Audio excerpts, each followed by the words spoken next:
Mi esposa me engañó con mi hermano menor simplemente porque yo hace 5 años estuve con su prima en una noche absurda de tragos. Capítulo 1. El error que nunca murió.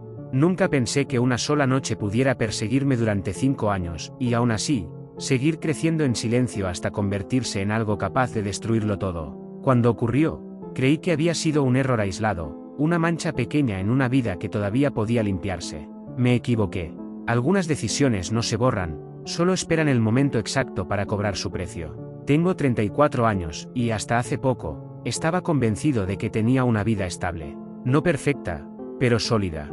Un matrimonio de 8 años, un trabajo estable, una rutina que, aunque monótona, me daba seguridad.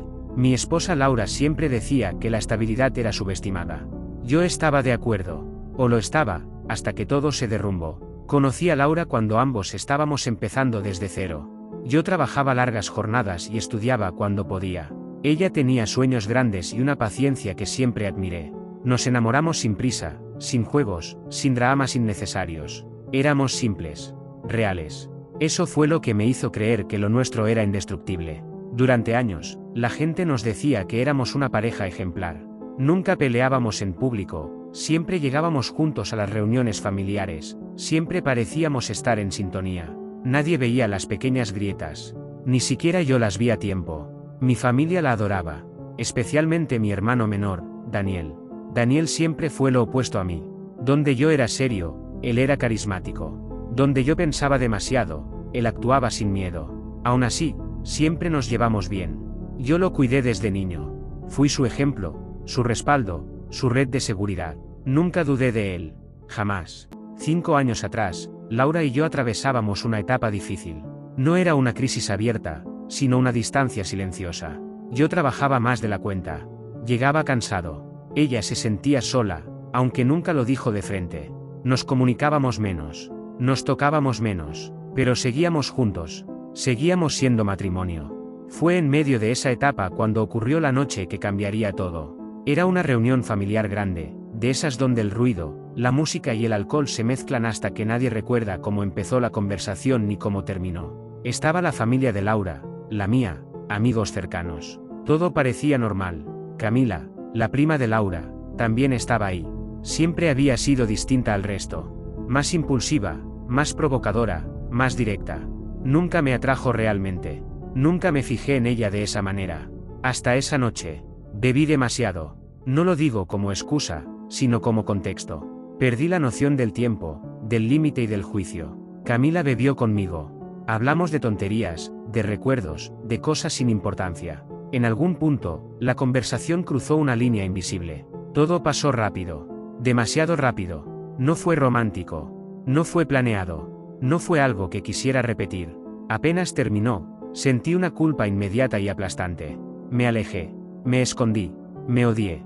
Esa misma noche supe que había cometido el peor error de mi vida. Camila me escribió al día siguiente. Dijo que había sido un error, que no significaba nada, que lo mejor era olvidarlo. Estuve de acuerdo. Bloqueé el recuerdo, enterré la culpa y decidí ser mejor esposo. Y lo fui. O eso creí.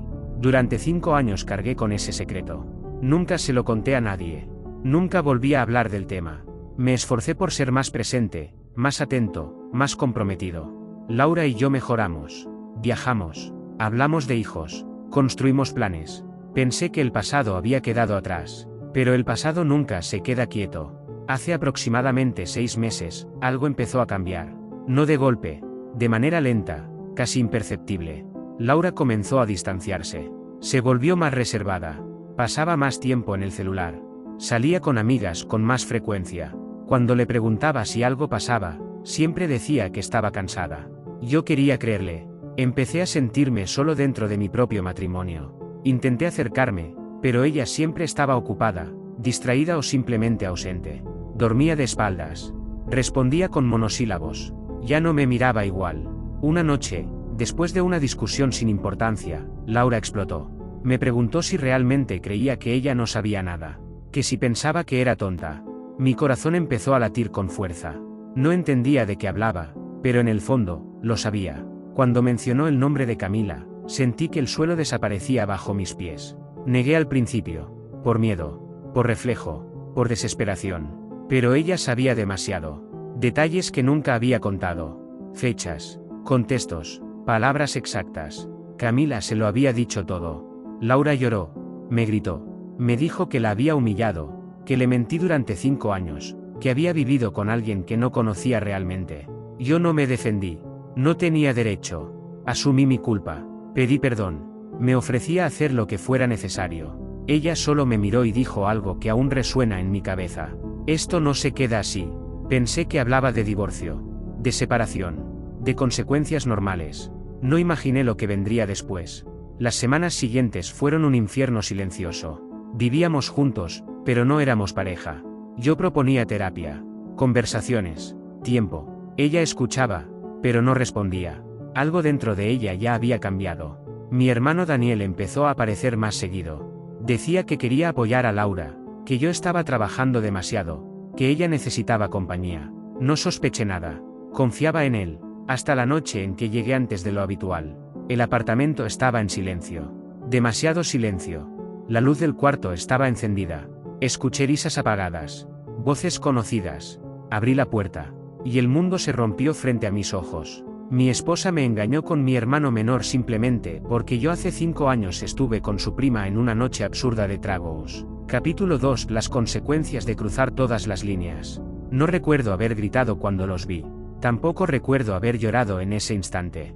Lo que sí recuerdo con claridad es la sensación de vacío, como si algo dentro de mí se hubiera apagado para siempre. Mi esposa y mi hermano menor estaban ahí, en nuestra cama, mirándome como si yo fuera el intruso en mi propia vida. Daniel fue el primero en reaccionar.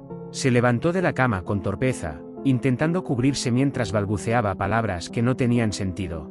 Decía que no era lo que parecía, que todo había sido una confusión, que no quería hacerme daño, pero nada de lo que salía de su boca lograba atravesar el ruido ensordecedor que tenía en la cabeza. Laura, en cambio, se quedó sentada. No se cubrió, no bajó la mirada.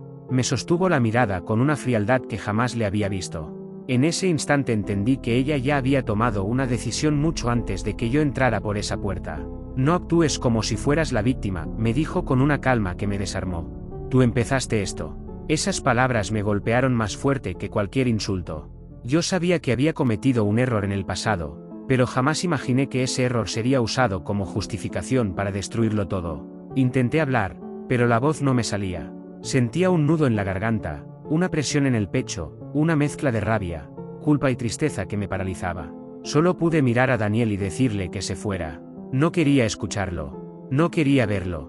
No quería volver a llamarlo hermano. Esa noche salí del apartamento sin rumbo. Conduje durante horas, sin saber a dónde ir ni qué hacer. El recuerdo de Laura y Daniel juntos se repetía en mi mente una y otra vez, como una escena que no podía pausar ni borrar. Lloré solo, en el carro, sintiéndome traicionado no solo por mi esposa, sino por mi propia sangre. Durante los días siguientes, evité cualquier tipo de contacto. No respondí llamadas ni mensajes.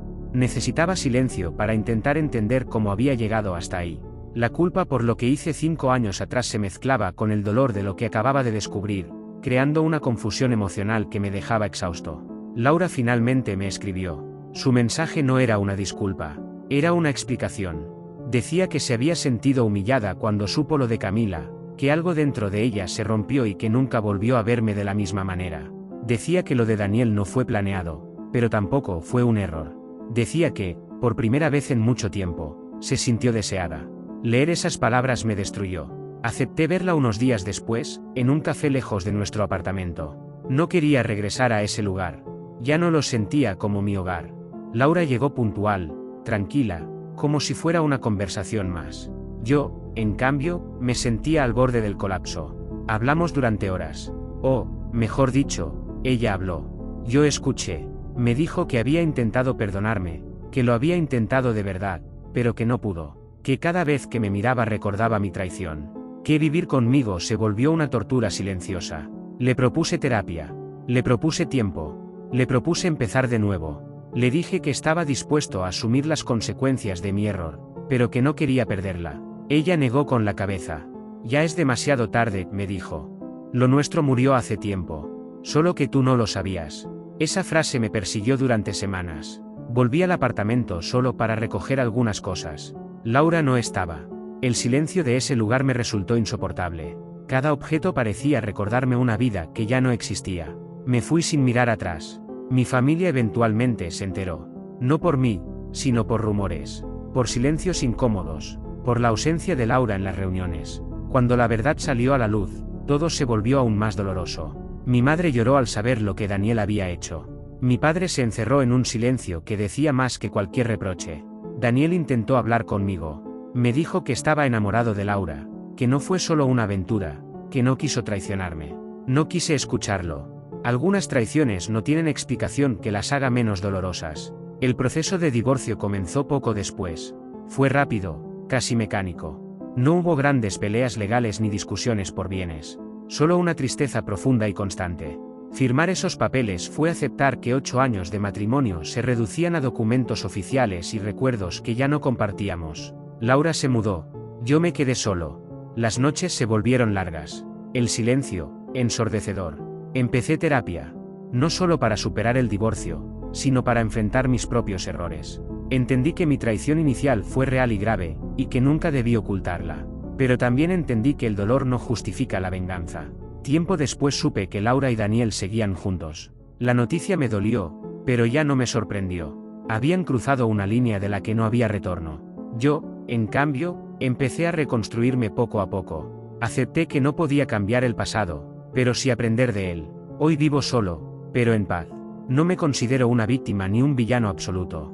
Fui un hombre que cometió un error y pagó un precio alto. Aprendí que las decisiones impulsivas pueden tener consecuencias que se extienden por años, y que la comunicación y la honestidad son frágiles, pero esenciales. Si alguien lee esta historia y se siente tentado a devolver una traición con otra, solo puedo decir esto: no sana, no repara, no equilibra el dolor, solo deja más cicatrices. A veces, la única forma de seguir adelante es aceptar que algunas historias no están destinadas a tener un final feliz, sino una lección.